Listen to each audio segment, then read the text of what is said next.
અમદાવાદ સ્થિત Krishnanagar redevelopment સ્કીમના builder સન Buildcon દ્વારા સ્થાનિક લોકો સાથે મનસ્વી વ્યવહાર અને મકાન તેમજ દુકાનો નિયમોને નેવે મૂકી દાદાગીરી કરીને કબજો લેતા હોવાના આરોપો સાથે લોકો માનવ અધિકાર પંચ સમક્ષ રજૂઆત કરવાની ફરજ પડી હતી।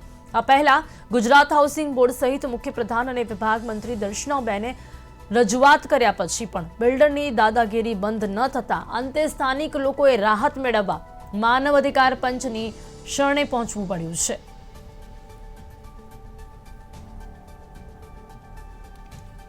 તો અમદાવાદ સ્થિત કૃષ્ણનગર રીડેવલપમેન્ટ સ્કીમના બિલ્ડર સન બિલ્ડકોન દ્વારા સ્થાનિક લોકો સાથે મનસ્વી વ્યવહાર અને મકાન તેમજ દુકાનો નિયમોને નેવે મૂકીને દાદાગીરી કરીને કબજો લેતા હોવાના આરોપો લગાવવામાં આવ્યા છે।